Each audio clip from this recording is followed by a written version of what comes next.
ద్వారా తెలుసుకుందాం, వార్తల ద్వారా తెలుసుకుందాం. బయట అపాయం ఉన్నది, ఆపద ఉన్నది, వార్తాపత్రికల ద్వారా తెలుసుకొని జాగ్రత్తగా ఉందాం. మీరు పావుల వల్ల వివేకులు ఇక్కడి పావుల వల్ల నిష్కపటంగా ఉంటాడని యేసుప్రభువు వారు అతిశవాడు 10 పదాలు చెప్పాడు. అంతేగాని ఒక దినమంతా ఏం చూస్తున్నారో ఏం కలదో తెలియదు. వాళ్ళు కనీసం వాక్యమైనా వింటే వినడం వల్ల విశ్వాసం. Faith comes by hearing.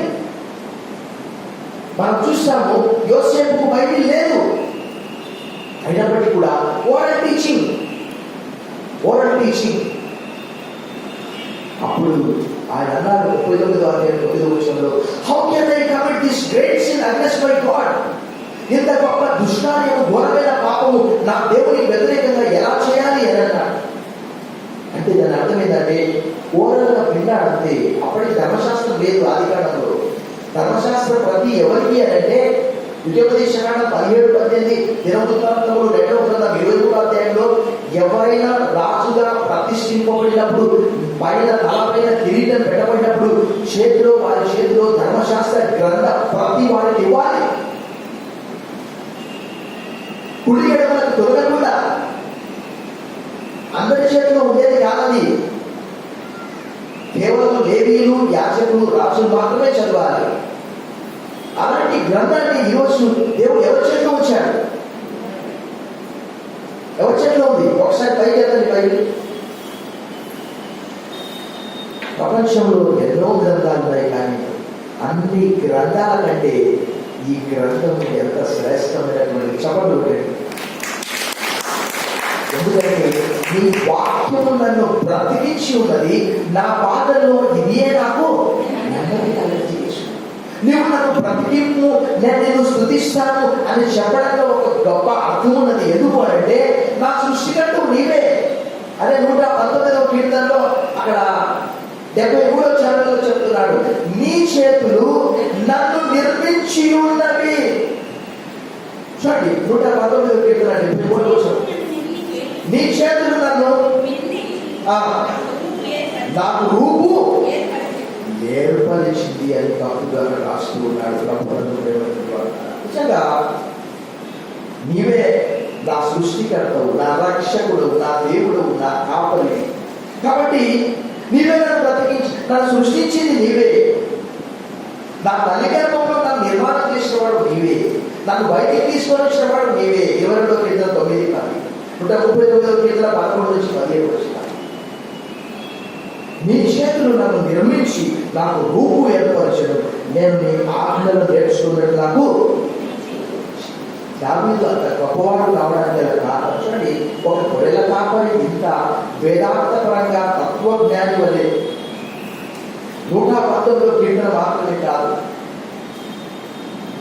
అనేక కీర్తనలు ఆయన రచించాడు. మనందరికీ తెలుసు.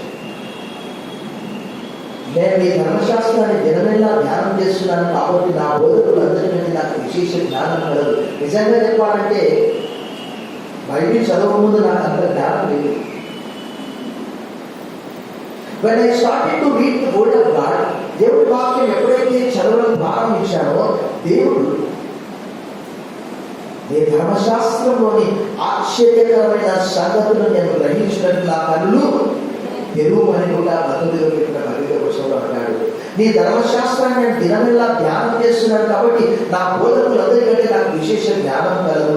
I meditate your law all the day long. Because of that I have more understanding than all my teachers.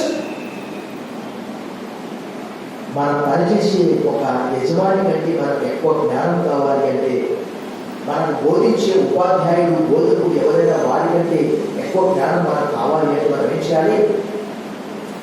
లేఖనాన్ని వారి భక్తులు అంటున్నాడు, నీవు నన్ను బ్రతికించుము, నేను స్తుతిస్తాను. చనిపోయినటువంటి వాళ్ళు, వృద్ధులు, మౌన స్థితిలోనికి దిక్కుపోవారు, నేను స్తుతించలేదు, పాతాళంలో నీకు స్థుతి కలిగదు కదా అంటాడు. మనందరికీ తెలుసు, మన పక్క వాళ్ళు ఈరోజు లేదు. పేరు చెప్పను, అక్కడ కూర్చునేవాళ్ళు, అక్కడ కూర్చునేవాళ్ళు, అక్కడ కూర్చునేవాళ్ళు. ఒక శబ్దం అయితే చనిపోయే ముందు ఇటువైపు కూర్చుంటారు, ఫస్ట్ అక్కడ కూర్చునే తర్వాత ఇక్కడ కూర్చునే. ప్రభువులో ప్రేమైనటువంటి వాళ్ళ ఉదయకాలం వాక్యం ఈజ్ నథింగ్. వాక్యం అంటే వేరేది కాదు, సాక్షాత్తు. మీరేదో ఇది ఒక పుస్తకము అంటే ఈరోజు ఇంతమంది మనము ఇష్టం చేయాలి. భక్తులందరూ ఒకే ఒక కోరిక కోరుతూ దేవానికి నాకు కావాలి. 73వ కీర్తన 23, 73వ కీర్తన 25, నీవు ఎల్లప్పుడూ నా కుడి పక్కనే ఉన్నావు ప్రభా, నీ దూరంగా లేవు. అదే 73వ కీర్తన 25వ వచనంలో whom have I in heaven, ఆకాశంలో నీవు తప్ప నాకు ఎవరు రారు, నీవు నాకుండగా లోకంలో ఏది నాకు. ఈ మధ్యాహ్న కాలము ఈ పాండమిక్లు అనేక మంది మనందరికీ తెలుసు. నిన్న వార్తాపత్రిక చదివాను, ఒక బాలుడు వైద్య విద్యార్థి ఎంబీబీఎస్ చదువుతూ ఉన్నాడు. ఏమైందో తల్లిదండ్రులకు ఫోన్ చేసి నేను సముద్రంలో దొంగిలిస్తున్నా. వాళ్ళ తల్లిదండ్రులు పోలీసులకు ఫోన్ చేసి వాళ్ళు అక్కడ సముద్రం దగ్గర చాలా మంది అరెస్ట్ చేస్తే అతను ఒక బ్రిడ్జ్ పై నుంచి సముద్రంలో దూకాడు. ఆ సంఘటన, ఆ జాలను చూసి బయటకు తను రెస్క్యూ చేశాడు.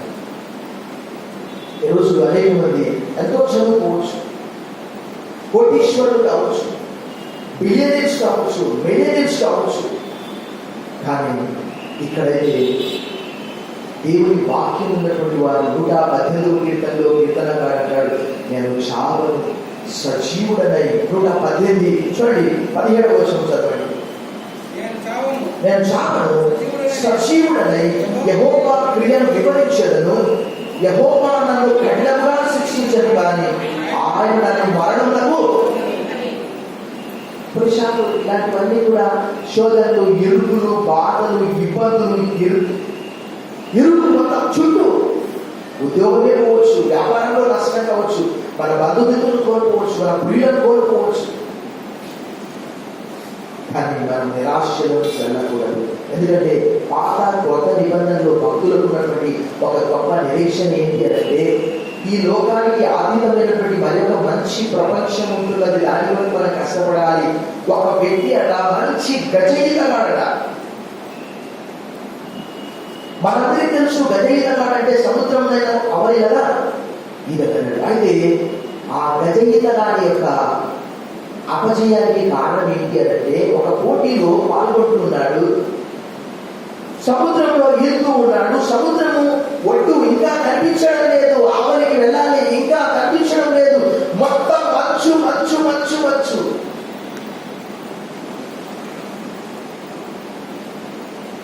అక్షరం దాని పక్కనే ఉంది. ఇంకా కానీ తను విసిగిపోయి ఇంకా ఏం కనిపిస్తలేదని చెప్పి తెలుగు ప్రయాణం అయ్యాడట.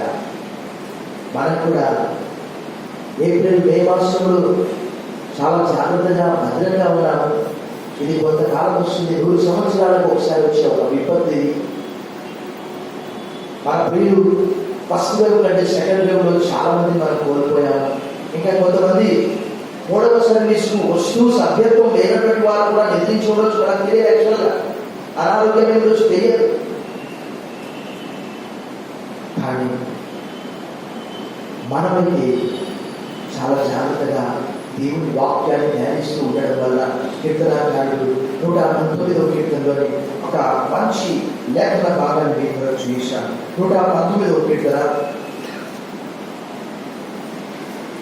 149,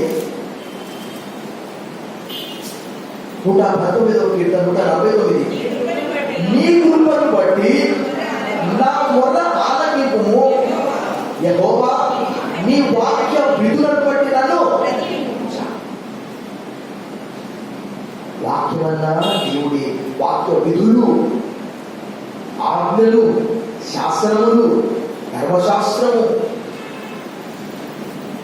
నీ వాక్య విధులను బట్టి నన్ను నడిపించు. వాక్యం అంటే సాక్షాత్ ఎవరు కాదు, యేసు వారు. ప్రభునందు ప్రేమైనటువంటి వాళ్ళ ఒకసారి మనం అలా చూడండి, ఊరుకాల చూడండి, చూడండి అక్కడ చూడండి. చూసినప్పుడు మనకు అర్థమయ్యేది అంటే దేవుడు మన పట్ల ఒక ప్రత్యేకమైనటువంటి కృప కలిగి ఉన్నాడు. అప్పుడు నీ కరుణ, నీ కటాక్షం, నీ కృప నాకు కావాలి కృప. ఆయన పరిపూర్ణతలో ఉంది. కృప వెంబడి కృపను పొందుతున్నాను. కళ్ళు వచ్చి ప్రార్థన చేశాను. సర్వశక్తి గల దేవా నాయన, బహున్నతుడైన మా తండ్రి, భక్తుడైతే నీ కరుణా కటాక్షముల చేత నన్ను బ్రతికించుము, నీ కృప చేత నన్ను బ్రతికించు, నీ వాక్య విధులను బట్టి నన్ను బ్రతికించుము అంటున్నాడు. నీ చేతులే నన్ను నిర్మించాయి అంటున్నాడు. దైవ దేవ, సజీవులమైనటువంటి మేము మాత్రం నేను స్తుతించి గణపరిచి ఆరాధించి పూజించి కొనియాడగలను. మా ప్రియులు మరి మా సంఘములకు హాజరయ్యేవారు, మా పరిచయముల వారు అనేక మందిని ఎదిరించారు. దైవ దేవ, కుటుంబాలను మీరు ఆదరించండి. మా ప్రియులు శాంసన్ గారు కూడా తిరుపతి విశ్వంసులు మరి ఆ యొక్క కిడ్నీ సంబంధమైన ఇన్ఫెక్షన్ చేత బాధపడుతున్నారు. ఆ ప్రియ సహోదరిని కూడా మీరు విశ్వాసపరచమని మాకు ఇచ్చిన మంచి వాక్యం బట్టి వందనలు చెల్లిస్తూ యేసు నామములో ప్రార్థిస్తున్నాము తండ్రి. సమయంలో ప్రకటనలు కార్యదర్శి